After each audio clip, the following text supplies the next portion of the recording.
ഒരു വാമൊഴി ഇങ്ങനെ പറഞ്ഞ ഉടനെ നടിയെ ഞാൻ ആക്രമിക്കൂ. അതിൻ്റെതായ തെളിവുകളും അതിന്റെ സപ്പോർട്ടിങ് എവിഡൻസ് കൊടുക്കണ്ടേ? ഈ മന്ദബുദ്ധികൾ, ഇവര് മന്ദബുദ്ധികളല്ല, ഇവര് ബുദ്ധിമാന്മാരാ. മന്ദബുദ്ധികളാണെങ്കിൽ അവർ അറിവില്ലായ്മ കൊണ്ട് ചെയ്യുന്ന, ഇത് ബുദ്ധി കൂടിയിട്ട് ചെയ്യുന്ന. മലയാളത്തിലെ ഉള്ള 2 ഡയറക്ടർമാർ ഇതിന്റെ പുറകിലുണ്ട്. 2 ഡയറക്ടർമാർ, പിന്നെ ഉന്നത കുറെ ജാതന്മാരവര്. പിന്നെ 3 നടികളുണ്ട്. 3 നടികളുണ്ട്. 2 പോലീസ് ഓഫീസർമാരുണ്ട്. ദിലീപിനെ അറസ്റ്റ് ചെയ്ത അന്ന് ദിലീപിന്റെ അമ്മ ചാനലിൽ ഇത് കാണുക. ചാനലിൽ കണ്ട് ദിലീപ് അറസ്റ്റിൽ. പെട്ടെന്ന് അമ്മ വിഷമിക്കരുതെന്ന് പറഞ്ഞു. രാത്രി ഉറങ്ങി. രാവിലെ ഈ ഷോക്കിൽ അവർ ഓർമ്മ നഷ്ടപ്പെട്ടു. അവർ അമ്മയല്ലേ, എനിക്ക് അമ്മയുണ്ട് സാർ, എൻ്റെ കണ്ണ് നിറയെന്ന് പറയുന്നു. സത്യം ഞാൻ പറഞ്ഞു. ആ ഷോക്കില് അവർ പറയാണ് മരിച്ചുപോയ ദിലീപിന്റെ അച്ഛൻ വരുന്നുണ്ടെന്ന്. അവിടെ അവർക്ക് ഷോക്കുണ്ടായി. ഇതാ ഞാൻ കേരളത്തോട് വിളിച്ചു പറയാം, അവരമ്മയല്ലേ. ദിലീപിന് നിരപരാധി അത് വിട്ടയച്ചില്ലേ? വിട്ടയച്ചപ്പോൾ അമ്മ ടിവിയുടെ മുമ്പിൽ കൊണ്ട് ഇരുത്തിയായിരുന്നു. ഇത് വിട്ടയച്ചു അമ്മ ആ വാർത്ത കണ്ടെങ്കിൽ അമ്മ തിരിച്ചു വരാൻ പറ്റില്ല. അപ്പൊ മുണ്ടില്ലേ, മുണ്ട് ഇങ്ങനെ ചുരുട്ടുവാണ്. അറിയില്ല. ഇവിടെ സ്ത്രീകൾക്ക് വേണ്ടി കരയുന്ന ഇവിടുത്തെ സൂഡോ ഫെമിനിസ്റ്റുകളെ, അവർ സ്ത്രീയല്ലേ, ഇവര് മനസാക്ഷി ഇല്ലാത്ത 8 വർഷം അവരനുഭവിച്ചത് ഇനിയിപ്പോ അന്ന് ഓർമ്മ നഷ്ടപ്പെട്ടതാ. അപ്പൊ ഇതൊന്നും ശരിയല്ല. ഒരാള് ദിലീപ് തെറ്റിയത് അയാളെ ശിക്ഷിക്കണം. ദിലീപ് എന്ന് പറഞ്ഞാൽ ആരാ? ഞാനിപ്പോഴും ചോദിക്കും, ദിലീപ് ആരാന്ന്? തെറ്റ് ചെയ്താൽ അയാളെ ശിക്ഷിക്കണം. നമസ്കാരം. ഇന്ന് നടിയെ ആക്രമിച്ച കേസിലെ വിധി പ്രസ്താവിക്കുകയാണ്. നമ്മളോടൊപ്പമുള്ള ആളിനെ ഞാൻ പരിചയപ്പെടുത്തേണ്ട കാര്യമില്ല. കഴിഞ്ഞ 7 കൊല്ലങ്ങളായി ഈ കേസുമായി ബന്ധപ്പെട്ട് ചാനൽ ചർച്ചകളിൽ സജീവമാണ് ശ്രീ സജി നന്ദിയാട്ട്. സജിയേട്ടാ നമസ്കാരം. നമസ്കാരം. നമ്മൾ 2 മാസം മുൻപ് കണ്ടപ്പോൾ ഈ നവംബറിൽ വിധി വരുമെന്നാണ് നമ്മൾ ഒക്ടോബർ അവസാനം കണ്ടപ്പോൾ നമ്മൾ പറഞ്ഞതല്ലേ. പക്ഷേ അതിൽ നിന്നൊരു 2 ആഴ്ച മാറിപ്പോയി. എന്തായാലും വിധി വന്നു. ദിലീപിനെ കുറ്റവിമുക്തനാക്കി. ഇന്നിപ്പോൾ വിധി വരാനിരിക്കുന്നു. നമ്മൾ ചിത്രീകരിക്കുന്നതിന് ശേഷം 3:30ക്കാണ് വിധി. ഇതിപ്പോൾ സമയം 1 മണി കഴിഞ്ഞതേ ഉള്ളൂ, 1:15 കഴിഞ്ഞതേ ഉള്ളൂ. അപ്പോൾ എനിക്ക് ചോദിക്കാനുള്ള ചോദ്യം, ദിലീപിനെ കോടതി കുറ്റവിമുക്തനാക്കിയിട്ടും താങ്കൾ കഴിഞ്ഞ 7 കൊല്ലങ്ങളായി 7-8 കൊല്ലങ്ങളായി ചാനൽ ചർച്ചകളിൽ സജീവമായി വാദങ്ങൾ നിരത്തുന്നു. എന്തുകൊണ്ടാണ് കോടതി കുറ്റവിമുക്തനാക്കിയിട്ടും ചില വ്യക്തികൾ ഇപ്പോഴും ദിലീപിനെ കുറ്റക്കാരനാക്കണമെന്ന് വാശി പിടിക്കുന്നത്? താങ്കൾ ചലച്ചിത്ര മേഖലയിലുള്ള ആളാണ്, ഇതിൽ പലരെയും താങ്കൾക്ക് പരിചയമുള്ളവരാണ്. എന്തുകൊണ്ടാണത്? അതാണല്ലോ ഇതിന്റെ ഗൂഢാലോചന. ഇതിന്റെ ഗൂഢാലോചന കോമൺ സെൻസിൽ മലയാളി ആലോചിച്ചാൽ അവർക്ക് ഉത്തരം കിട്ടും. ഇപ്പം ദിലീപിനെ പ്രതിയാക്കണം എന്ന് തീരുമാനിക്കപ്പെട്ട കേന്ദ്രവേദ അവിടെ അതാ ചോദ്യം. ഇത് ഗൂഢാലോചന ഇവർ പറയുന്നു. ആ ഗൂഢാലോചന ദിലീപ് നടത്തിയതല്ല എന്ന് നമുക്ക് കോടതി പറഞ്ഞു. അങ്ങനെയാണെങ്കിൽ ഇതിനൊരു ഗൂഢാലോചനയുണ്ട്. എന്തുകൊണ്ട് ഈ ഭാഗ്യലക്ഷ്മിയും ഇവരെ പോലെയുള്ളവരുമൊക്കെ ഈ യഥാർത്ഥ ഗൂഢാലോചന നടത്തിയവർ നിയമത്തിന് മുന്നിൽ വരണം, അവരെ വെളിച്ചത്ത് കൊണ്ടുവരണം എന്ന് ആവശ്യപ്പെടുന്നില്ല? അല്ല, ഇവർക്ക് യഥാർത്ഥ ഗൂഢാലോചന പുറത്ത് വന്നാൽ ഇവരുടെ ആൾക്കാർ അകത്ത് പോകുന്നവർക്കറിയാം. യഥാർത്ഥ ഗൂഢാലോചന പുറത്ത് വരാൻ പാടില്ല എന്ന് അവർക്ക് നിർബന്ധമുണ്ട്. അതുകൊണ്ടാണ് അവർ ഫോക്കസ് മാറ്റിയത്. എന്താ ഫോക്കസ് മാറ്റുന്നത്? അതിജീവിതയ്ക്ക് നീതി ലഭിച്ചില്ല. അപ്പൊ ആ ഫോക്കസ് ഇങ്ങനെ വെക്കുക. വലിയ ബുദ്ധി കേന്ദ്രങ്ങൾ അതിന്റെ പുറകിലുണ്ട്. അപ്പം മലയാളിയെ ചിന്തിപ്പിക്കാൻ സമ്മതിക്കത്തില്ല. മലയാളി ചിന്തിക്കരുത്. ചിന്തിക്കുന്നവന്മാർക്ക് പിടികിട്ടി, തല ആൾ താമസമുള്ളവർക്കെല്ലാം കാര്യം പിടികിട്ടി.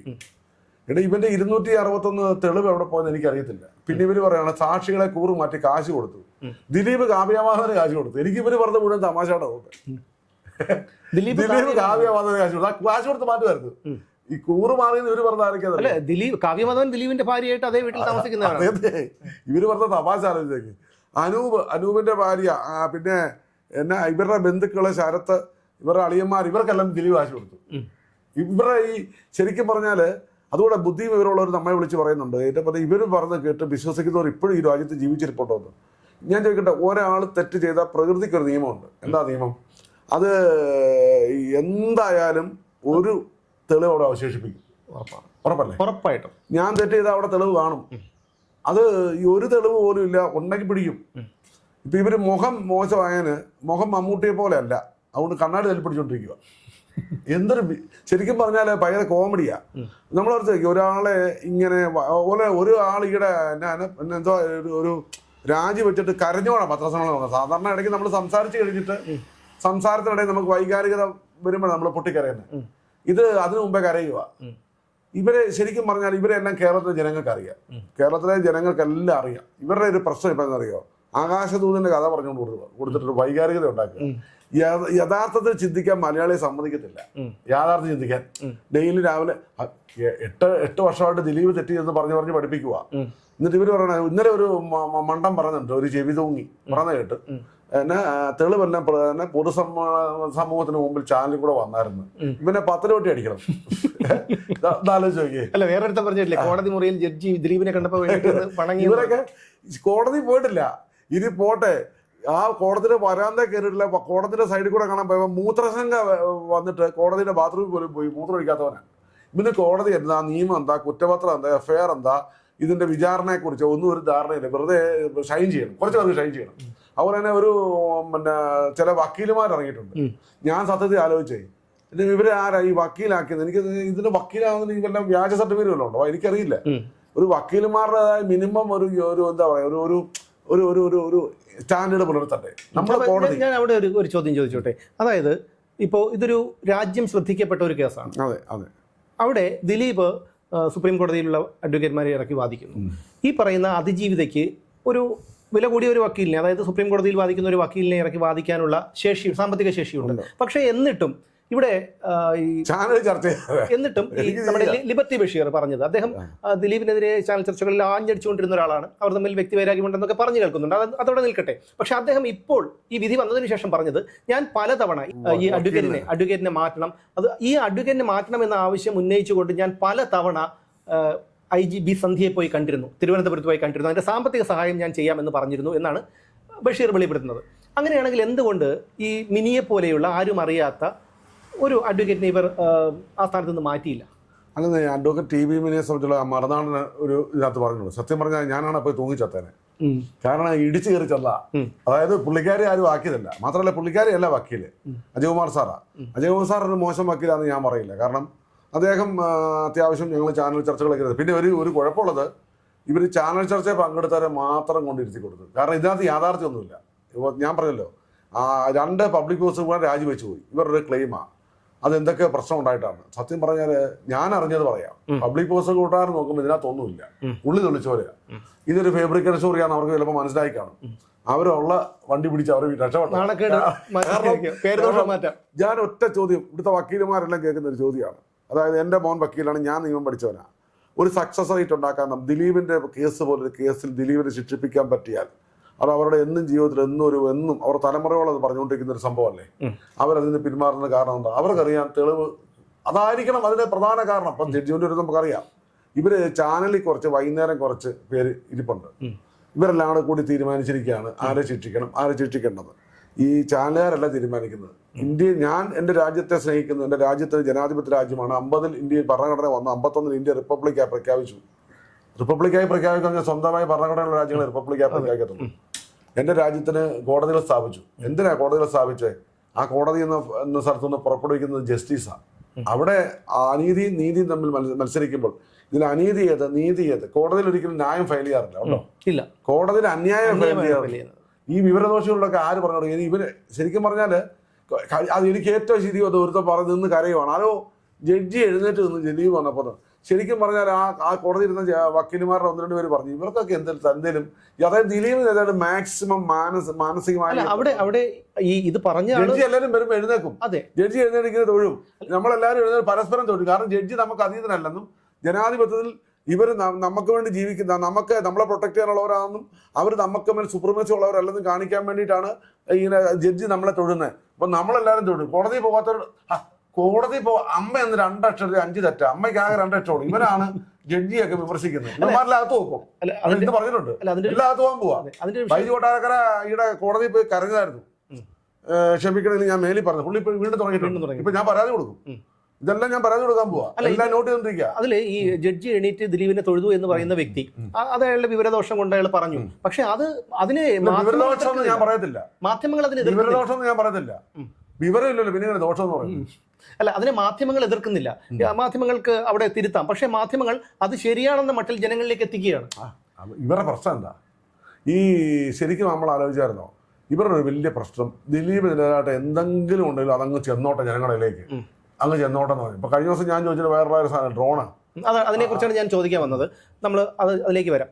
ഇന്ന് ഈ ദിലീപിന്റെ ഈ ഒരു നടിയെ ആക്രമിച്ച കേസ് ഇത്രയധികം എന്താണ് ഈ നീട്ടിക്കൊണ്ടു പോകാനും അല്ലെങ്കിൽ ഇതിൻ്റെ ശിക്ഷാ വിധി ഇത്രയും താമസിക്കാനും ദിലീപിൻ്റെ ഭാവി തന്നെ ഒരു തരത്തിൽ ഇത്രയും ഒരു കുറച്ച് വർഷങ്ങൾ കൂടി ഇരുളടഞ്ഞു പോകാനും കാരണം റിപ്പോർട്ടർ ചാനൽ എന്ന് പറയുന്ന ഒരു ചാനൽ എന്ന് നമുക്ക് ഇതിനെ പറയാമെന്ന് എനിക്കറിയില്ല, ഒരു മാധ്യമ സ്ഥാപനമാണ്. അത് മുമ്പ് നികേഷ് കുമാർ ആയിരുന്നപ്പോഴും ബാലചന്ദ്രകുമാറിന്റെ വെളിപ്പെടുത്തലുമായി വന്ന് അത് ചർച്ച ചെയ്തതാണ്. അപ്പൊ അതിനുശേഷവും ഇത് തന്നെ ആവർത്തിക്കുന്നു. റിപ്പോർട്ടർ ചാനലിന് പരദൂഷണം അല്ലെങ്കിൽ ജൽപ്പനം എന്നൊക്കെ നമുക്ക് പരദൂഷണം ഓക്കെ അങ്ങനെ വന്നു. അപ്പോൾ ഈ റിപ്പോർട്ടർ ചാനലിന്റെ തലപ്പത്തിരിക്കുന്നവർക്ക് ദിലീപുമായി എന്തെങ്കിലും വ്യക്തി വൈരാഗ്യമുണ്ടോ? അത് താങ്കൾക്ക് ദിലീപിനെ വ്യക്തിപരമായിട്ട് അറിയാം, അതുകൊണ്ടാണ് ഞാൻ ചോദിച്ചത്. അല്ല, ദിലീപാട് വ്യക്തിപരമായി ഉണ്ടല്ലോ. അതോടൊപ്പം തന്നെ ഈ കേസ് വേറെ എന്താണ് ഞാൻ മനസ്സിലാക്കുന്നത്, മറ്റേ ദിലീപ് എന്തോ നികേഷ് കുമാറോട് ചാനൽ തുടങ്ങാൻ വേണ്ടി പ്ലാൻ ചെയ്തിരുന്നു. അതുപോലെ നികേഷുമായി ബന്ധപ്പെട്ട് നികേഷിനെ കുറിച്ച് അന്വേഷിച്ച് വന്നപ്പോൾ നികേഷ് അത് പിന്മാറി, ദിലീപ് അത് പിന്മാറുന്നൊക്കെ പറഞ്ഞ് എനിക്കറിയില്ല, ഞാൻ ദിലീപിനോട് ചോദിച്ചിട്ടില്ല, ഇല്ലാത്ത കാര്യം നമ്മൾ പറയത്തില്ല. അപ്പൊ അങ്ങനെയൊക്കെ പറഞ്ഞു. പിന്നെ മാത്രമല്ല, അന്നേരം ആ സമയത്ത് ഈ റിപ്പോർട്ടർ ചാനലിന്റെ അടുക്കളയിലെ അടുപ്പിൽ പൂച്ച പ്രസവിച്ചു കൊടുക്കുകയായിരുന്നു. അത് കഴിഞ്ഞപ്പോഴാണ് ഇപ്പൊ 7 കോഴ്സ് ഡിന്നറൊക്കെയാ. നമ്മുടെ ക്രിസ്ത്യൻ കാശുള്ള ആളാണ് പുള്ളിയല്ലേ, അവന്റെ മെസ്സിയെ കൊണ്ടുവന്ന് പറഞ്ഞേ. പുള്ളിയോട് എനിക്ക് ഒറ്റ അപേക്ഷ, അതിലെ കരൂരുള്ള ഒരു മേഴ്സിയെങ്കിലും അവിടെ കൊണ്ട് നിർത്തണേ, ഒറ്റ അപേക്ഷ എനിക്കുള്ളൂ. ഇല്ലൊരു ഫ്ലെക്സ് എങ്കിലും വെക്കണ്ടേ. ചുമ്മാറ് ഇതിനകത്ത് ഇവർക്ക് പീഡനം, ചാനൽ മൊത്തം പീഡന, ഇവരുടെ പീഡനമല്ല. ഇപ്പൊ പുതിയ പരിപാടിയുണ്ട്. ഇപ്പൊ പീഡനങ്ങളുടെ ഗ്രാവിറ്റിയാ, നമ്മൾ ഈ തെർമോമീറ്റർ പോലെ ഇവിടുത്തെ പീഡനങ്ങൾക്കെല്ലാം ഗ്രാവിറ്റി ഒക്കെ ആയി. ശരിക്കും പറഞ്ഞാല് ഇവരുടെ ശരിക്കും ദിലീപ് കേസോടുകൂടി കേരളത്തിലെ ജനങ്ങൾക്കെല്ലാം മനസ്സിലായി മാധ്യമങ്ങൾ ചുമ്മാ ഉടായിപ്പാണ്. അല്ല, മാധ്യമങ്ങൾ ഉടായിപ്പാണ്. നമുക്ക് അതിൽ റിപ്പോർട്ടർ ചാനലിൻ്റെ എടുത്ത് ചർച്ച ചെയ്യേണ്ടതുണ്ട്. ഇപ്പോൾ കുറച്ച് മാസങ്ങൾക്ക് മുമ്പ്, അതായത് കഴിഞ്ഞ ഏപ്രിലാണ് പൾസർ സുനിക്ക് ജാമ്യം കിട്ടുന്നത്, അതിൽ ഏപ്രിലിന് മുമ്പാണ്. അപ്പം അതിനുശേഷവും ഈ റിപ്പോർട്ടർ ചാനൽ റോഷി പാൽ ഒരു വെളിപ്പെടുത്തൽ നടത്തി, ഒളി ക്യാമറ എന്ന് പറഞ്ഞിട്ട്. താങ്കൾ സിനിമ നിർമ്മാതാവാണ്, അപ്പൊ അതിന് എത്ര ആംഗിളുണ്ട് അതൊക്കെ നമ്മൾ ചർച്ച ചെയ്തതാണ്. അതെ. അപ്പൊ അതില് പറഞ്ഞ വെളിപ്പെടുത്തലുകൾ വളരെ ഗൗരവമുള്ളതാണ്. അതായത് ദൃശ്യങ്ങൾ പകർത്തിയ മൊബൈൽ ഇപ്പോഴും എൻ്റെ കയ്യിലുണ്ട്, അത് പോലീസ് കണ്ടെടുക്കാത്തത് പോലീസിന്റെ കഴിവുകേടാണെന്ന് പൾസർ തുനി പറയുന്നു. പക്ഷെ പോലീസ് ഇതേക്കുറിച്ച് മിണ്ടിയിട്ടേ ഇല്ല. അതെന്തുകൊണ്ടാണ്? ദിലീപിനെതിരായി അനുകൂലമായി പറഞ്ഞ ഒരു കാര്യം എടുക്കത്തില്ല പോലീസ്. ചാനൽ ചർച്ച പങ്കെടുത്ത് വൈദ്യുതി കൊട്ടാരക്കരയൊക്കെ സാക്ഷിയാക്കരുത്, വൈദ്യുതി കൊട്ടാരക്കര എല്ലാ പിള്ളേർക്കും അതെക്കുറിച്ച് അറിയാം, ജകളയല്ല സാക്ഷിയാക്കാൻ. ഇത് ശരിക്കും ഞാൻ പറഞ്ഞില്ല, നമ്മുടെ മലയാളിയുടെ സാമാന്യ ബോധത്തിന് മേലുള്ള വെല്ലുവിളിയായി. ഇപ്പൊ ദിലീപ് തെറ്റ് ചെയ്താൽ ദിലീപ് ശിക്ഷിക്കണം. ദിലീപ് ആരാ? എന്റെ അമ്മാച്ചന്റെ മോൻ, അല്ല അങ്കിളിന്റെ മോൻ എന്ന് പറഞ്ഞു. ദിലീപായിട്ട് നമുക്കെന്നാ, ദിലീപ് അയാൾ നിരപരാധിയാണ് സിനിമയ്ക്കകത്തുള്ളത് എനിക്കറിയാവുന്നതുകൊണ്ട് ഞങ്ങളുടെ ആൾക്കാർക്കെല്ലാം അറിയാം. അപ്പൊ അയാളെ പെടുത്തിയാന്ന് എല്ലാവർക്കും അറിയാവുന്നതുകൊണ്ടാണ് ഇവരെ എല്ലാവരുടെ സ്വഭാവം സിനിമക്കാർക്ക് അറിയാം. സിനിമയിലുള്ള എല്ലാവരുടെ സ്വഭാവം എല്ലാവരെയും അറിയാം. മനസ്സിലായില്ലേ? അതൊന്നും ഞങ്ങൾ പറയാത്തത് ഇവിടുത്തെ നിയമമുള്ളതുകൊണ്ട്, അല്ല പച്ചയ്ക്ക് ഞങ്ങൾ പറയും. പിന്നെ ഒരു കാര്യം, ഇവിടെ ഞാനിപ്പോ കഴിഞ്ഞ ദിവസം പ്രാർത്ഥിച്ചു, ദൈവമേ അയ്യോ ഞാൻ കഴിഞ്ഞ ദിവസം പ്രാർത്ഥിക്കാം, ദൈവമേ പോപ്പ് കോട്ടയത്തൂടെ എറണാകുളത്തൂടെ വരരുതേ, ഇവരെ എങ്ങാനും വിശുദ്ധരായി പ്രഖ്യാപിച്ചാൽ എന്റെ പറഞ്ഞ അങ്ങനെ വരല്. ഒരിക്കലും പോപ്പിനോട് ഞാൻ ഇനി സമ്മതിക്കില്ല. മോദിജി പോയാലും ഞാൻ പറയും, എന്റെ മോദിജി കൊണ്ടുവരരുതേ, ഇവരെ കുറെ പുണ്യവാളന്മാരുണ്ടേ, പുണ്യവതികളും ഉണ്ടേ, കൊണ്ടുവരരുത് പറയും. ഇവരെ കേരളത്തിൽ ആർക്കും അറിയാത്ത. ഇപ്പൊ എന്നെ എല്ലാവർക്കും അറിയാം, ഞാൻ എന്ത് പറയുന്നു എന്ത് പറയുന്നില്ല, എന്നെ ഇഷ്ടപ്പെടുന്നവർ കാണും. അത് എല്ലാവർക്കും എല്ലാവരും ഇഷ്ടപ്പെടാൻ പറ്റും. ഇപ്പൊ തുറന്ന് പറയുന്നു, ചിലപ്പോൾ എന്നെ അടുത്തറിയാത്തവർ എന്നെ കുറിച്ച് മോശം പറയും. എന്നെ അടുത്തറിയാവുന്നവർ ആരും മോശം പറയത്തില്ല. ദൂരെ ഇരുന്ന് കാസർഗോഡ് ഇരുന്നോ കണ്ണൂർ ഇരുന്നോ അമേരിക്ക ഇരുന്നോ അയാളെ ഗിരിയില്ലെന്നൊക്കെ പറഞ്ഞാൽ നമുക്കൊന്നും പറയാൻ പറ്റില്ല. മനുഷ്യരല്ലേ. നമ്മുടെ മലയാളിക്ക് ഒരു പ്രശ്നമാണ്, ഒരാൾ ഉയർന്നു വന്ന് അവനെ താക്കണം, അവനെ താഴെ ഇടണം. ഇവിടുത്തെ ഫെമിനിസം എനിക്ക് ഭയങ്കര ഇഷ്ടമാണ്. ഫെമിനിസം ലോകത്ത് വന്നത് ഒരു വലിയൊരു നവോത്ഥാനമായിരുന്നു. ആണും പെണ്ണും നമ്മൾ ഇക്വാലിറ്റി. പണ്ട് ആ പെണ്ണുങ്ങൾക്ക് വോട്ടവകാശം പോലും നമ്മുടെ ലോകത്തില്ലായിരുന്നു, അല്ലേ?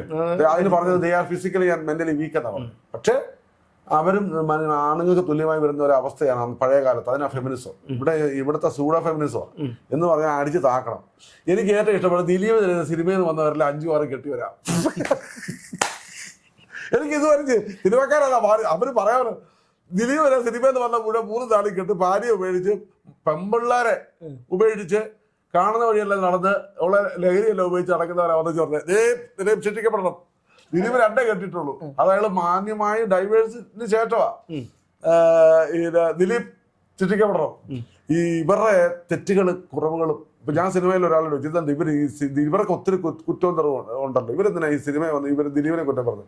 അപ്പൊ പറഞ്ഞു ഇവര് മോശക്കാരാന്ന് നമുക്കറിയാലോ, പൊതുസമൂഹത്തെ ബോധ്യപ്പെടുത്താനാ, ഞങ്ങളെല്ലാം എത്തിക്സ് ഉള്ളവരാ, നല്ലവരാന്ന് കാണിക്കാനുള്ള നമ്പരാ.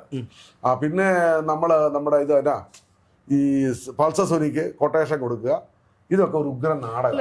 ഞാൻ ചോദിച്ചോട്ടെ, ഇപ്പൊ ദിലീപിന് അങ്ങനെ ഒരു തോന്നലുണ്ടായെന്ന് തന്നെ ഇരിക്കട്ടെ, അയാൾക്ക് അങ്ങനെ ഒരു പ്രതികാരം വീട്ടണം അല്ലെങ്കിൽ അങ്ങനെ ചെയ്യണമെന്ന് വെച്ചിരിക്കട്ടെ. ദിലീപ് ഈ ഒരു പൾസർ സുനിയുടെ റേഞ്ചൊക്കെ നമുക്കറിയാം. ഇപ്പോഴാണ് പൾസർ സുനി കുറച്ച് പേരെങ്കിലും അറിഞ്ഞു തുടങ്ങിയത് അല്ലേ? അപ്പോൾ ഈ പൾസർ സുനിക്ക് കൊട്ടേഷൻ കൊടുക്കുക, അത് ഇനിയിപ്പോൾ ദിലീപിന് അന്താരാഷ്ട്ര ബന്ധങ്ങളും വിദേശത്തും സ്വദേശത്തും ഒക്കെ പല കോടികളുടെ ആസ്തിയും ബന്ധങ്ങളുള്ള ഒരാൾ അങ്ങനെ എന്തെങ്കിലും ചെയ്യില്ല എന്നാണ് എൻ്റെ വിശ്വാസം. കാരണം എന്ന് വെച്ചാൽ അദ്ദേഹം ഇങ്ങനൊരു പ്രവൃത്തി ചെയ്യില്ല എന്ന് ഞാൻ പറയാൻ ഒരുപാട് പേരെടുത്ത് ദിലീപിനെ കുറിച്ച് എനിക്ക് നേരിട്ട് അദ്ദേഹത്തിനെ പരിചയമില്ല, തിരക്കിയപ്പോഴും അദ്ദേഹം പറഞ്ഞൊരു വാക്ക്, ഹരിശ്രീ യൂസഫിനോട് പറഞ്ഞൊരു വാക്ക് ഹരിശ്രീ യൂസഫ് പറയുന്നുണ്ട്, എടാ എനിക്കൊരു മോളുള്ളതല്ലേ, ഞാനങ്ങനെ ചെയ്യൂ. അത് ഒരിക്കലും ചെയ്യില്ല, ഒരിക്കലും ചെയ്യില്ല. എനിക്ക് ആ മനുഷ്യനെ അറിയില്ല. പക്ഷേ എങ്കിലും ദിലീപ് എന്നല്ല, ഇനിയിപ്പം വേറൊരാളാണെന്ന് പറഞ്ഞാൽ പോലും ഞാനത് വിശ്വസിക്കില്ല. കാരണം ഈ ഒരു നിസ്സാര കാര്യത്തിൽ ദിലീപ് അങ്ങനെ ക്രൂരനാണ്. അയാൾക്കൊരു പെങ്ങളില്ലേ, അയാളുടെ വൈഫ്, മക്കള്, പെൺപിള്ള, ഒരു പെങ്കൊച്ചുള്ളതല്ല. അങ്ങനെ ആരും ചെയ്യുമോ? നമുക്കൊരു മനുഷ്യനല്ലേ. ദിലീപ് എന്ന് പറഞ്ഞാൽ ഒരു ഭീകരൻ, ഒരു പാവപ്പെട്ടവനായിരുന്നു. രക്ഷപ്പെട്ടതിലുള്ള കരിപ്പ അതിൻ്റെ അറിയോ? അത് ഒറ്റ പ്രശ്നം, ഇത് വൈരാഗ്യമാണ്. കാവ്യമാധവനെ വിവാഹം കഴിപ്പിച്ചില്ലേ? വിവാഹം കഴിച്ചതിൽ ഉടലെടുത്ത വൈരാഗ്യത്തിൽ നിന്നും പ്ലാൻ ചെയ്ത കേസായത്. അതിപ്പോ ദിലീപ് പറഞ്ഞല്ലോ ആരൊക്കെയാണ്. ദിലീപ് പറയാതെ കഴിഞ്ഞ ദിവസം പറഞ്ഞില്ലേ? അങ്ങനെയാണെങ്കിൽ പറയാതെ പറഞ്ഞു. അങ്ങനെയാണെങ്കിൽ അതിന്റെ പിന്നിൽ ഇപ്പോൾ ദിലീപിനെതിരെ കഴിഞ്ഞ 8 വർഷങ്ങളായിട്ട് വാദങ്ങൾ നിരത്തുന്ന വിധി വന്ന് ദിലീപിനെ കുറ്റവിമുക്തനാക്കിയിട്ടും ഇപ്പോഴും ഈ കുറ്റം ദിലീപിന്റെ തലയിൽ വെക്കണമെന്ന ആഗ്രഹമുള്ള പൊട്ടിക്കരയുന്ന പലരും ഇപ്പോഴും അതിനെതിരെ നിൽക്കുന്നത് എന്താണ്? ദിലീപ് കുറ്റക്കാരനാക്കണമെന്ന് പറഞ്ഞ് നിൽക്കുന്നതാണ്. എന്താണ് അവർക്കുള്ള നേട്ടം? നമ്മളൊരു നീതിക്ക് വേണ്ടി നിൽക്കുകയാണ് നമ്മളെല്ലാം പറയേണ്ടത്. കോടതി പറഞ്ഞു ഒരു ഇത്രയും 861 ഡിജിറ്റൽ തെളിവ് അതിലാർക്ക് കൈയടത്താൻ പറ്റത്തില്ലല്ലോ. 261 സാക്ഷി, അതെല്ലാം കോടതി പരിശോധിച്ചല്ലോ. ഇത് ഒരു ദിവസം കൊണ്ട് പരിശോധിച്ചല്ല, എത്ര വർഷത്തെ ഓരോ sentence by sentence, inch by inch പരിശോധിച്ചിട്ടാണ് കോടതി പറഞ്ഞത് ഇയാൾ തികച്ചും നിരപരാധിയാണ് പറഞ്ഞല്ലോ. ഇവര് കള്ള മൊഴികളും കള്ള പേപ്പറുകളും കൊണ്ട് കൊടുത്താൽ പറ്റുമോ? ഇപ്പൊ ഞാനൊരു വോയിസ് ഇടുക, ഹലോ അതാ നടിയെ ആക്രമിച്ച കേസിലെ പ്രതി എന്ന് പറയുന്ന ആള് സജി നന്ദിയായിട്ടാണ് എന്നിങ്ങനെ ഒരു വോയിസ് ഇട്ടാൽ ഉടനെ അതാവോ? കോടതി കൊണ്ട് കൊടുത്ത ആവോ? ഒരിക്കലും ഇല്ല. ഒരു വാമൊഴി ഇങ്ങനെ പറഞ്ഞ ഉടനെ നടിയെ ഞാൻ ആക്രമിക്കൂ? അതിൻ്റെതായ തെളിവുകളും അതിന് സപ്പോർട്ടിങ് എവിഡൻസ് കൊടുക്കണ്ടേ? ഈ മന്ദബുദ്ധികൾ, ഇവര് മന്ദബുദ്ധികളല്ല, ഇവര് ബുദ്ധിമാന്മാരാ. മന്ദബുദ്ധികളാണെങ്കിൽ അവർ അറിവില്ലായ്മ കൊണ്ട് ചെയ്യുന്ന, ഇത് ബുദ്ധി കൂടിയിട്ട് ചെയ്യുന്ന. മലയാളത്തിലെ ഉള്ള 2 ഡയറക്ടർമാർ ഇതിന്റെ പുറകിലുണ്ട്. 2 ഡയറക്ടർമാർ പിന്നെ ഉന്നത കുറെ ജാതന്മാരവര്. പിന്നെ 3 നടികളുണ്ട്, 2 പോലീസ് ഓഫീസർമാരുണ്ട്. ഇവര് ശരിക്കും പോലീസിനെയൊക്കെ, മുഖ്യമന്ത്രിയോടുള്ള ഞങ്ങളുടെയൊക്കെ അപേക്ഷ എന്ന് പറഞ്ഞാൽ മുഖ്യമന്ത്രി ഫ്രീ ഹാൻഡ് കൊടുത്തു. ഞാൻ ഒരു കാര്യം പറയാം, ഞാനൊരു കോൺഗ്രസ് അനുഭാവിയാളാണ്, ഞാൻ പറഞ്ഞു മനസ്സിലായി, കള്ളം പറയത്തില്ല. മുഖ്യമന്ത്രി ഇക്കാര്യത്തിൽ ഫ്രീ ഹാൻഡ് കൊടുത്ത, പക്ഷെ ആ ഫ്രീ ഹാൻഡ് ഒരു മിസ്യൂസ് ചെയ്തു. അല്ല, തീർച്ചയായിട്ടും ഞാൻ എപ്പോഴും പിണറായി വിജയനെ വിമർശിക്കുന്ന ഒരാളാണ്. പക്ഷെ അദ്ദേഹം ഇക്കാര്യത്തിൽ അദ്ദേഹത്തിന് യാതൊരു നേട്ടവും ഇല്ല.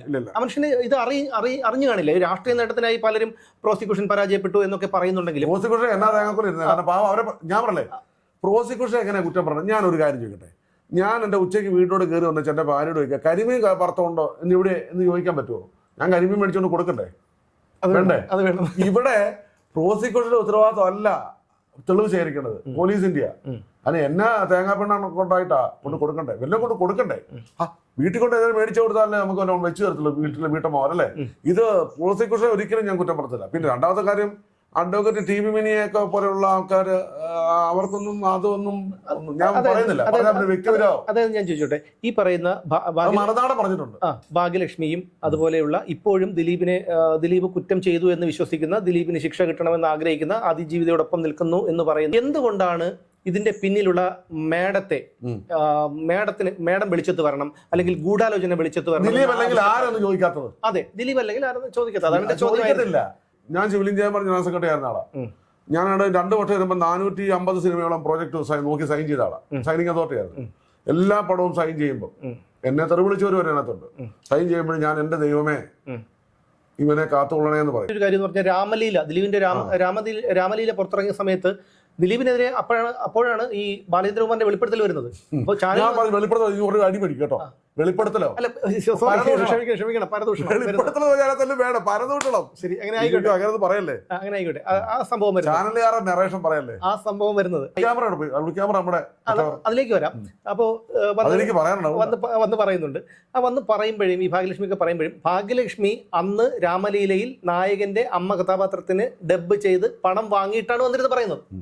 അപ്പോൾ അവരുടെ ഒരു എത്തിക്സ് മനസ്സിലാവുമല്ലോ. ഒന്നാമത്തെ കാര്യം എന്നറിയോ, ഈ നമുക്കറിയാമല്ലോ ഈ ഇരട്ടത്താപ്പം എന്ന് പറഞ്ഞാൽ മലയാളിയെ കളിപ്പിക്കാൻ പറ്റത്തില്ല. ഇപ്പം ഞാൻ അന്നും ഇന്നും ഒരേ ചാനൽ നിൽക്കാൻ കാര്യമില്ല. എനിക്കറിയാമായിരുന്നു ഒരു ദിവസം എന്നെ തെറിയോട് എൻ്റെ പൊന്നെ നിനക്ക് വീട്ടിൽ അമ്മയും പെങ്ങന്മാരും ഇല്ലേ എന്നൊക്കെ ചോദിച്ചോണ്ട് അങ്ങോട്ട് തുടങ്ങുമല്ലേ. ഞാൻ ഒരിക്കൽ പിന്നെ പറയേണ്ടി വന്നു എൻ്റെ അമ്മയും പെങ്ങാനും വീട്ടിൽ അവർ സെക്കൻഡ് ഷോയ്ക്ക് വരികയാണ്. കാരണം അതുപോലെ തെറിയായിരുന്നു തന്നെ. അല്ല എന്ന് പറയും, ഞാനൊരു വിദ്യാഭ്യാസം നടത്തുന്നല്ലേ, നമ്മൾ പെമ്പിളാരൊക്കെ എനിക്കത് 100% ഉറപ്പാണ് ദിലീപില്ലെന്ന്. മനസ്സിലല്ലേ? അപ്പൊ എനിക്ക് അത് സിനിമയ്ക്കകത്തുള്ള എല്ലാവർക്കും അറിയാവുന്ന ദിലീപിന്റെ സോഫ്റ്റ് കോൺട്ര വെച്ചാൽ ദിലീപായിട്ട് ഞങ്ങളാണ് ദിലീപിന്റെ എല്ലാം. പക്ഷെ ഒരു കടുങ്കാപ്പിക്ക് പോലും ആ വഴിക്ക് പോകത്തില്ല. കാരണം നമ്മളെ അധികം പൈസ ഒന്നും വേണ്ട. നമ്മൾ ഈ ലോകത്തിൽ ജീവിക്കുമ്പോൾ അത്യാവശ്യമൊക്കെ അത്യാവശ്യം പൈസ മതി ജീവിക്കാൻ. ഒത്തിരി ഒരു ചിരട്ടക്കരി പോലും ജീവിതത്തിൽ നമ്മൾ കൊണ്ടുപോകും.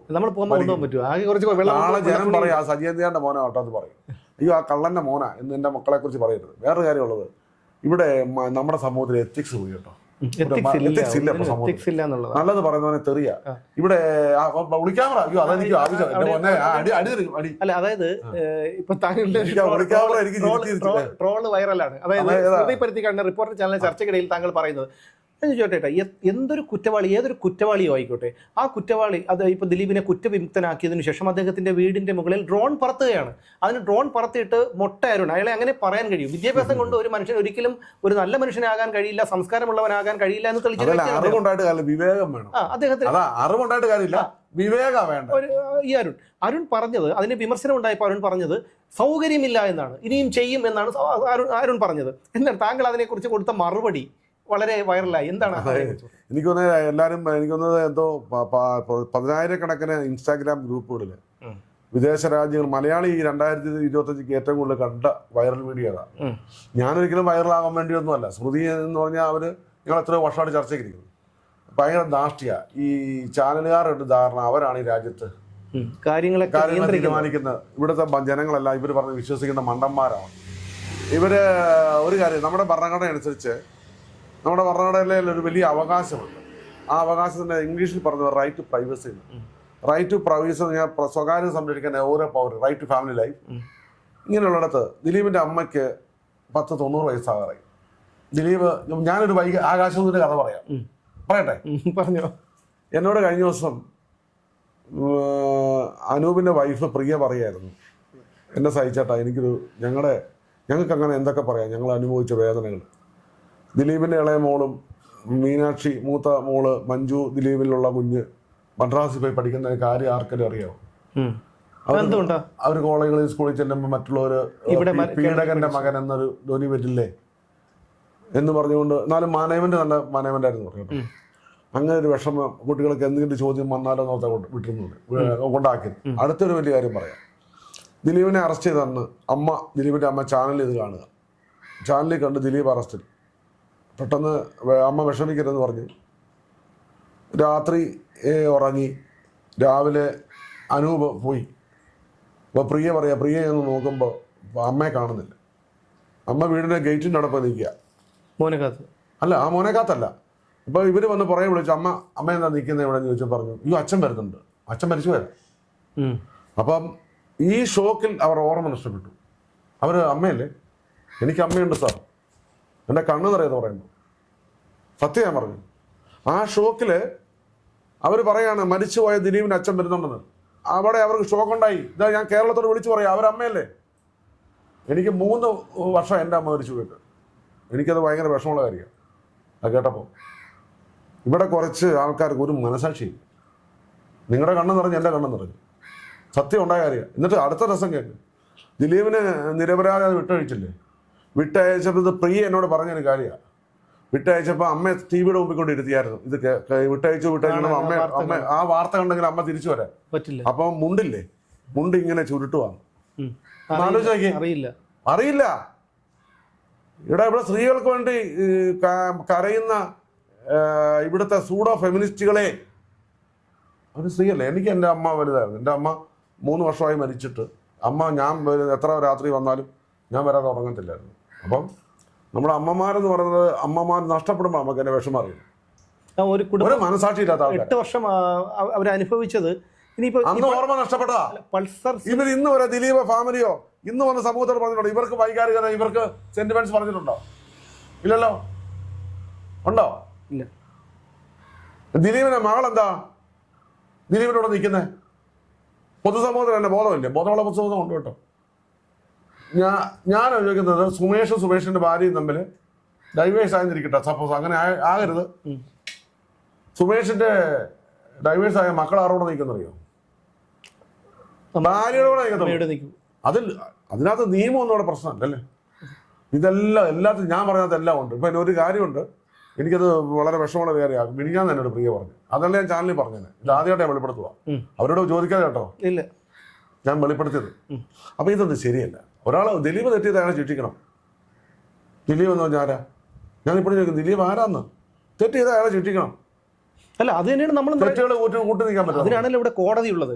ഇത് അതായത് ഈ കോടതിയിൽ രാജ്യം ശ്രദ്ധിച്ച ഈ കേസിന്റെ ഇഴകീറി തെളിവുകൾ പരിശോധിച്ചിട്ടായിരിക്കും വിധി പ്രസ്താവിച്ചത്. കാരണം ഹയർ കോർട്ടുകൾ ഉണ്ടെന്നുള്ള കാര്യം ജഡ്ജിക്ക് അറിയാം, വിമർശനം ഒരുപാട് നേരിട്ടെന്ന് അറിയാം.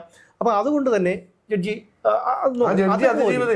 അതെ കാരണം അറിയോ, നിങ്ങൾ ആലോചിച്ചേക്കേ, ജഡ്ജി ഇതിനകത്ത് എന്നെ ആക്കണമെന്ന് പറഞ്ഞാൽ വന്നല്ലോ. ഈ ഭാഗത്ത് അന്വേഷിച്ചപ്പോൾ ആകെ ഒരു ജഡ്ജി ഇതേ ഉള്ളൂ. കരിയറിൽ ഇത്രയും ഇന്നലെ എറണാകുളത്തെ ലോയേഴ്സ് അസോസിയേഷൻ പറഞ്ഞോട്ടെ ഇത്ര നല്ലൊരു ജഡ്ജി ഇല്ലെന്ന്. അല്ല, അതിൽ വേറെ എന്തോ ഷേണായി അയാൾ വന്ന് പറയുന്നു, ഷെർലി എന്ന് പറയുന്ന ഇവരുടെ ജഡ്ജിയുടെ സുഹൃത്താണ് വിധിന്യായം എഴുതി കൊടുത്തത്. എഴുതാൻ പോകുന്നേ ഉള്ളൂ, ദിലീപിനെ കുറ്റമുക്തനാക്കാൻ വേണ്ടി കൊടുത്തത്. പിന്നെ അതുപോലെ പണം കൊടുത്തു എന്നാ പറയുന്നത്. ആരാണ്? ശരത്ത്. അകത്ത് പോകും. കോടതി പറഞ്ഞു എല്ലാം അകത്ത് പോകും. ഇടണം. കൗസർ ഇടപ്പക്കത്ത്, ബഹുമാനപ്പെട്ട കൗസർ ഇടപ്പക്കത്തിന്റെ കൂടെ ജഡ്ജാകേണ്ട ആളാ.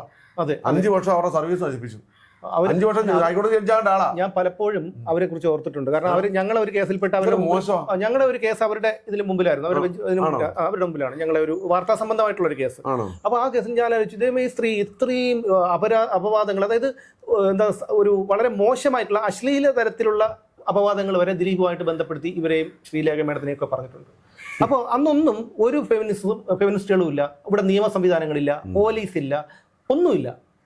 സീസണൽ ഫെമിനിസം അവിടെ, അതായത് ആളെ നോക്കിയാൽ ഫെമിനിസം. ഞാനൊരു കാര്യം ചോദിക്കട്ടെ, ഇവിടെ എത്രയോ വനിതകളെ പീഡിപ്പിച്ചിട്ടുണ്ട്, അതൊന്നും ചില കേസ് കണ്ണടയ്ക്കുന്നു, FIR ഇടാറില്ല. ഇവിടെ നിയമം എല്ലാവർക്കും ഒരുപോലെയാണ്. ഈ അന്തിച്ചർച്ചക്കാരാണ് സംസാരിക്കുന്നത്. ഇവരുടെ ചാനൽ ഈയിടെ ഈ പറഞ്ഞ റിപ്പോർട്ടർ ചാനലിന്റെ ഒരു കുട്ടിയുണ്ട്, ആ കുട്ടിയുടെ പേര് ഞാൻ പറഞ്ഞില്ല. ആ കുട്ടി എന്നെ ഇന്റർവ്യൂ ഇട്ടുള്ള, അത് ഞങ്ങൾ തമ്മിൽ ഉടക്കുകയും ചെയ്തു. അത് വേറെ മറ്റേ ഒളിക്യാമറ വിഷയം, ഒളിക്യാമറ വിഷയം. അതായത് നമ്മുടെ പൾസർ സുനിയെ 1-ാം പ്രതിയുടെ ഒളിക്യാമറ വെച്ചില്ലേ. എനിക്ക് ഏറ്റവും ചിരി വന്നത്, ഞാൻ ശരിക്കും 2 ദിവസം ചിരിച്ചു കേട്ടോ. അത് ഭയങ്കര സന്തോഷമായിരുന്നു എനിക്ക്. കാരണം എനിക്ക് ചിരി, ഞാൻ ചത്തു പോകുന്നു, ഹാർട്ട് അറ്റാക്ക് വരും പറ്റും. കാരണം അറിയോ, ഞാൻ ഈ ബാത്റൂമിൽ ഒളിക്യാമറ വെക്കുന്നത് കേട്ടിട്ടുണ്ട്, ബെഡ്റൂമിൽ ഒളിക്യാമറ വെച്ചാൽ, മൈതാനത്ത് 5 ആംഗിൾ ഒളിക്യാമറ വെക്കുന്നത്. സത്യം പറഞ്ഞാൽ ഞാൻ അരുൺ ഞാൻ മെസ്സേജ് ചെയ്തായിരുന്നു, അത് പുള്ളി കേൾക്കുന്നുണ്ടോ കേൾക്കട്ടെ, എൻ്റെ കിടപ്പുണ്ട്, നിങ്ങൾക്ക് നാളെ ചോദിച്ചു. അപ്പോ പിന്നെ അത് അവരെ സ്റ്റിക്ക് ഓൺ ചെയ്തു കേട്ടോ. ഇവരൊരു വലിയ മിനിഞ്ഞാന്ന് അരുൺ ഈ വിഷയം പരാമർശിച്ചപ്പോൾ പോലും അരുൺ പറഞ്ഞത്, ഈ പൾസർ സുനി ഒരു ചാനലിൽ കൊടുത്ത അഭിമുഖത്തിൽ, അതായത് ഈ ഒളിക്യാമറ എന്ന് പറയുന്നില്ല, കാരണം അവർക്ക് തന്നെ അറിയാം ഫേക്ക് ആണെന്നുള്ള കാര്യം. ഇനി ഞാൻ വേറൊരു വക്കീലൊരു കാര്യം പറയാം. എന്നോട് ഹൈക്കോടതി ഒരു വക്കീൽ വിളിച്ചു പറഞ്ഞു, എന്നെ പരിചയമില്ല, എന്നെ പറഞ്ഞു, ഞാൻ താങ്കളെ ഇങ്ങനെ നിരീക്ഷിക്കുന്നുണ്ട്.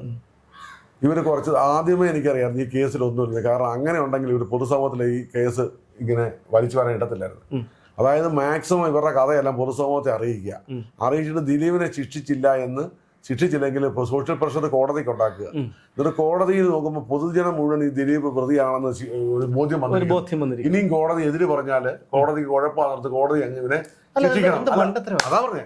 അതിനു വേണ്ടിയിട്ടാണ് ഇല്ലാത്ത കഥകളെല്ലാം, മിനിക്കഥയും ഉപകഥകളും അപസർപ്പ കഥകളും ഒക്കെ ചാനലിൽ വന്ന് പറഞ്ഞ് ജനമെല്ലാം. ഞാൻ ചോദിക്കട്ടെ, കുറെ നമ്മൾ ചെറുപ്പം മുതൽ വളർന്നു വരുമ്പോൾ നമ്മൾ അച്ഛന്ന് വിളിച്ച ആളെ നമ്മൾ അറിയാതെ, പിന്നെ പിറ്റേ ദിവസം ഒരു 8-9 വർഷം കഴിയുമ്പം, ഞാൻ ജനിച്ചു കഴിയുമ്പോൾ തന്നെ ഇതാ അച്ഛൻ, അച്ഛ, പപ്പ പപ്പ പപ്പ, അങ്ങനെ 8 വർഷം വിളിച്ചു. 8 വർഷം വിളിച്ചു കഴിയുമ്പോൾ 9ാമത്തെ വർഷം പറയും, ഇതല്ല നിന്റെ പപ്പ എന്ന് പറയുമ്പോൾ എനിക്ക് അംഗീകരിക്കാൻ പറ്റിയല്ല. ഇതാ സംഭവിച്ചിരിക്കുന്നത്. ഇപ്പൊ ആൾക്കാരുടെ 8 വർഷം തിരിവ്, അവനാണ് പാവാട എല്ലാം കഴിഞ്ഞപ്പോ വിധി വന്നപ്പോഴത്തേണ്ടല്ലോ ഏറ്റവും സംഭവം ചാനലുകാരെല്ലാം ഉടായി പറഞ്ഞു. ചാനലുകാരെ വിശ്വാസം അല്ലത്തിനെ ആൾക്കാർക്കില്ല. നിഷ്പക്ഷ ചാനൽ കേരളത്തിൽ ആരുമില്ല, ശ്രമിക്കണം ഉള്ള കാര്യം പറയില്ല. ന്യൂസിന്റെ അർത്ഥം തന്നെ അറിയില്ല, നോർത്ത് ഈസ്റ്റ് വെസ്റ്റ് സൗത്ത് എന്നാണ്. എന്ന് പറഞ്ഞാൽ ലോകം മുഴുവനുള്ള വാർത്തകൾ, സംഭവങ്ങളെ, ഇൻസിഡൻസ് ജനങ്ങളുടെ മുമ്പിൽ എത്തിക്കുക എന്നുള്ളതാണ് മാധ്യമ പ്രവർത്തനം. അല്ലാതെ ഇവരുടെ ബിസിനസ് താല്പര്യം, ഇവരുടെ വൈരാഗ്യം തീർക്കാനുള്ള വേദിയായിട്ട് വൈകുന്നേരം വന്നിരിക്കുമല്ലേ, അയാടാ എന്നൊക്കെ പറഞ്ഞു ഇത് വിശ്വസിക്കുന്നുണ്ട് കേട്ടോ. അതെ അതെ, ഇവര് പറയുന്നത് വിശ്വസിക്കുന്നുണ്ട്. അല്ലാതെ എന്താണെന്നറിയാമോ, ഈ എപ്പോഴും ഞാൻ പറയുന്ന ഒരു കാര്യമാണ്, ഇപ്പോൾ അന്താരാഷ്ട്ര ക്രൂഡ് ഓയിലിന് വില കൂടി, സ്വർണത്തിന് വില കൂടി, രൂപയുടെ മൂല്യം ഇടിഞ്ഞു, ഇത് കാണാൻ ആളില്ല. പക്ഷേ കൃഷി വികസിപ്പിക്കുന്നതിനെ കുറിച്ച്, പരിസ്ഥിതിയെ കുറിച്ച്, ചെറുപ്പക്കാരെ കുറിച്ച് ഇവിടെ നല്ല സംഭവം ഉണ്ടാകും, ഇവർക്ക് ചർച്ചയില്ല. ഓമന കുളിക്കുന്നിടത്ത് പീതാംബരൻ ഒളിഞ്ഞു നോക്കി. അത് പിന്നെ എങ്ങനെയാണ് അറസ്റ്റ് ചെയ്യുമോ ഈ പറയുന്ന ലോക്പാലും ഒക്കെ കൂടി മറ്റേ ലോക്പാൽ റിപ്പോർട്ട് ചെയ്തു, ഓമനയുടെ കുളിമുറിക്ക് ഇത്ര ഹൈറ്റ് ഉണ്ട്, അവിടെ ഒരു മടൽ ചാരി വെച്ചിട്ടാണ് പീതാംബരം കയറി നോക്കിയത്. ഏണിയെ മറ്റേ കയറുക, ലോക്പാൽ കയറുക, ഏണിയെ കയറുന്നു, മറ്റേ ബെൽറ്റ് കേട്ട് എന്തൊക്കെയാണോ ഇതാണ് ന്യൂസ്. അതെ അതാണ് ചോദ്യം. ഇനി മറ്റൊരു കാര്യം എന്ന് വെച്ചാൽ, ഈ കഴിഞ്ഞ ഈ 8 വർഷങ്ങളായി പ്രത്യേകിച്ചും ബാലേന്ദ്രകുമാറിന്റെ താങ്കൾ പറയുന്നത് പോലെ പരദൂഷണം വന്നതിന് ശേഷം ഒരുപാട് ചാനൽ ചർച്ചകൾ സജീവമായിരുന്നു റിപ്പോർട്ടർ ചാനലിൽ ആ കാലത്ത്. എല്ലാ ദിവസവും പോയിരുന്നു, എല്ലാ ദിവസവും. അറിയോ, ഞാൻ ആ സമയത്ത് എല്ലാ ദിവസവും നമുക്ക് വൈകുന്നേരം കുറെ ശീലമുണ്ട്. നടക്കാൻ പോവുക, ക്ലബിൽ പോവുക, ചിലർ ബാറിൽ പോകും, ചിലർ ചെസ് കളിക്കാൻ പോകും. ഇങ്ങനെ തോന്നുന്ന എല്ലാ ദിവസവും ഞാൻ നുണ പറയാൻ പോകരുത്. ഈ നുണ കേൾക്കാൻ പോകും. എവിടെയാ നികേഷ് ഞങ്ങളെ വൈകുന്നേരം രസമല്ല,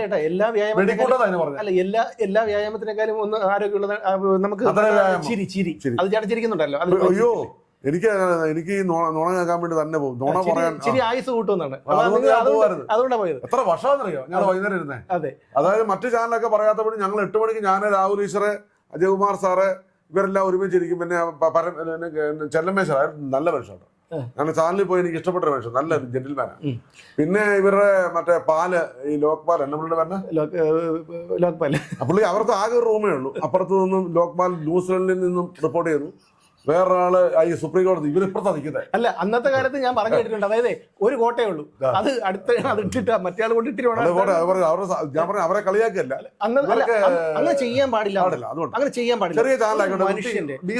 ഒരു മനുഷ്യന്റെ എങ്ങനെ, അതിപ്പോ ദിലീപ് ആയിക്കോട്ടെ, ഇനിയിപ്പോ എത്ര ബദ്ധ ശത്രു ആയിക്കോട്ടെ, അങ്ങനെ ചേട്ടാ ദിലീപല്ല, നമ്മൾ സാമാന്യ ബുദ്ധിയിൽ ചിന്തിച്ചാൽ നമുക്കറിയാം ഒരാളും അത്തരത്തിലൊരു പ്രവൃത്തി ചെയ്യില്ല.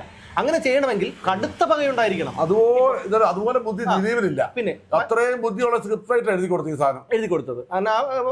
ബാക്കിയുള്ളവരെല്ലാം പോയി വീട്ടിലും അല്ല പോലീസ് സ്റ്റേഷനിലും ആലുവ ക്ലബിലും വേണം മൊഴി കൊടുക്കുന്നത്. ഇവിടെ ചില നടിമാർക്ക് 5 സ്റ്റാർ ഹോട്ടലാണ് മൊഴി കൊടുക്കുന്നത്. നിങ്ങളോർത്തെ എന്തൊരു അനീതിയാണെന്ന്.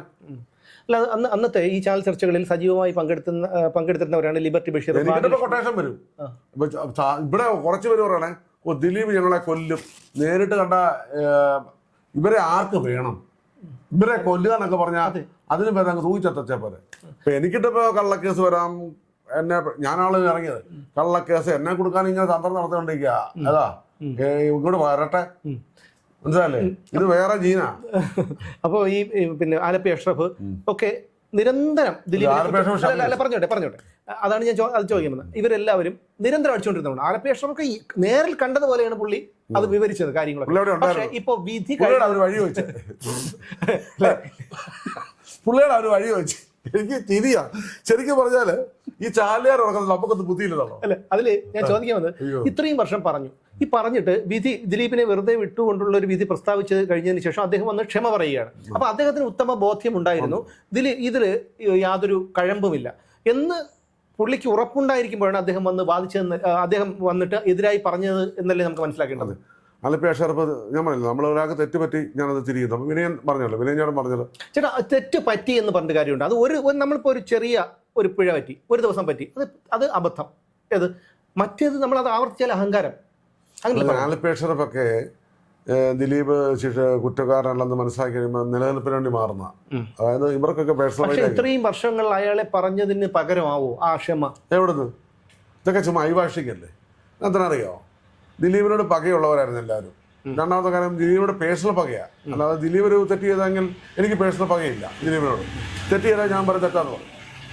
ദിലീപ് ഇത് കേൾക്കുന്നുണ്ടല്ലോ, ദിലീപിന്റെ കയ്യിൽ നിന്നും ഇതുവരെ ഒരു കടുകാപ്പി പോലും ഞാൻ മേടിച്ചു കൊടുത്തിട്ടില്ല. അല്ല, പോലീസ് മുഴുവൻ കൊണ്ടുപോയതല്ലേ ഇവരുടെ എല്ലാം, എന്റെ അക്കൗണ്ട് വല്ലോ. എനിക്ക് അതിന് ഭേദം പോയി തൂങ്ങിത്തെത്താത്ത.